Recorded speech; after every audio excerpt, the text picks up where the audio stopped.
প্রিয় মাধ্যমিক ছাত্রছাত্রীরা, আমাদের চ্যানেল লেটস ক্র্যাক মাধ্যমিকে তোমাদেরকে স্বাগত। আজ আমরা কথা বলবো তোমাদের সমস্ত ছাত্রছাত্রীদেরই একটি ভয়ের সাবজেক্ট ভৌতবিজ্ঞানের এমসিকিউ প্রশ্নের সমাধান নিয়ে। তোমরা সবাই জানো যে তোমরা যদি কোনো ভালো নাম্বার পেতে চাও বা কিছুভাবে পাসও করতে চাও, তাহলে এই এমসিকিউর নাম্বারটা খুবই গুরুত্বপূর্ণ ভূমিকা পালন করে। তবে আর তোমাদের কোনো ভয় থাকবে না এমসিকিউ নিয়ে, যদি তোমরা এই ভিডিওটিকে পুরোটা দেখো।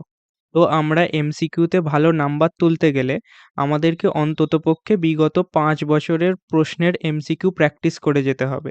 তোমরা প্র্যাকটিস করে গেলেই অন্ততপক্ষে 70% প্রশ্ন তো কমন পাবেই। তো আমরা এই ভিডিওতে ২০২৪ সালের মাধ্যমিকের ভৌতবিজ্ঞানের এমসিকিউ সলভটা দেখে নেবো একবার। তো তোমাদের এখানে দেখতেই পাচ্ছ ১৫টি এমসিকিউ থাকে, সেগুলির মধ্যে তোমাদের সবকটিই উত্তর করতে হবে।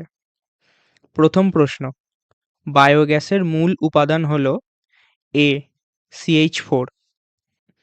২ নম্বর প্রশ্ন, বাস্তব গ্যাস একটি আদর্শ গ্যাসের ন্যায় আচরণ করে কখন? সি নিম্ন চাপে এবং উচ্চ তাপমাত্রায়। ৩ নম্বর প্রশ্ন, এসটিপিতে ৪৪.৮ লিটার CO2 এর মোল সংখ্যা হচ্ছে সি, এখানে বি এর অপশানটা আছে যেটা সেটা হবে, ওটা সি হবে আসলে, সেটা হবে ১। ৪ প্রশ্ন, আদর্শ গ্যাসের ক্ষেত্রে আয়তন গুণাঙ্ক ও চাপ গুণাঙ্কের অনুপাতের মান হয় ডি ১।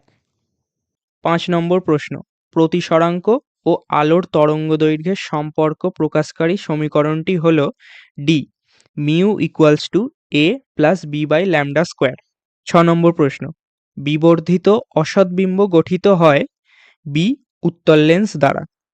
৭ নম্বর প্রশ্ন, একটি তারের মধ্য দিয়ে তড়িৎ প্রবাহ হচ্ছে, এই অবস্থায় তারটি টেনে এর দৈর্ঘ্য বৃদ্ধি করলে তারের মধ্য দিয়ে তড়িৎ প্রবাহ মাত্রা বি হ্রাস পাবে।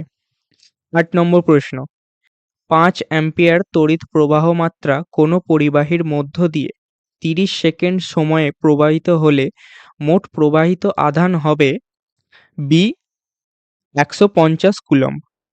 ৯ নম্বর প্রশ্ন, ৮৬ এ ২২২, এটা থেকে যাচ্ছে হচ্ছে ৮৪ এ ২১০। এই বিক্রিয়াতে নিঃসৃত আলফা ও বিটা কণার সংখ্যা হবে যথাক্রমে বি ৩টে আলফা কণা ও ৪টে বিটা কণা।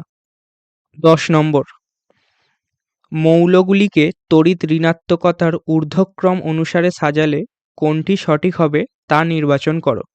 এটার অ্যান্সার হবে বি, সবচেয়ে বেশি হবে কার্বনের, তার চেয়ে কম হবে নাইট্রোজেনের, তার চেয়ে কম হবে অক্সিজেনের, তার চেয়ে কম হবে ফ্লুরিনের। ১১ নম্বর প্রশ্ন, NaCl বা সোডিয়াম ক্লোরাইড যৌগে সোডিয়াম ও ক্লোরিন পরমাণুর ইলেকট্রন বিন্যাস হল ডি সোডিয়ামের ক্ষেত্রে ২,৮ এবং ক্লোরিনের ক্ষেত্রে ২,৮,৮। ১২ নম্বর, তড়িৎ বিশ্লেষ্যের মধ্য দিয়ে তড়িৎ পরিবহন সংক্রান্ত নিচের কোন বক্তব্যটি সঠিক নয় তা স্থির করো। এখানে হবে সি এরটা উত্তর, উষ্ণতা বৃদ্ধিতে সাধারণত রোধ বাড়ে। ১৩ নম্বর, যে গ্যাসটি নেসলার বিকারক ব্যবহার করে শনাক্ত করা যায় তা হল ডি NH3 বা অ্যামোনিয়া। ১৪ নম্বর, তাপীয় বিজারণ পদ্ধতিতে নিষ্কাশিত ধাতুটি হল সি Fe মানে ফেরাস। এবং লাস্ট প্রশ্ন ১৫ দাগের, কোন রাসায়নিক বিক্রিয়াটিতে ক্লোরোফর্ম উৎপন্ন হয় তা শনাক্ত করো।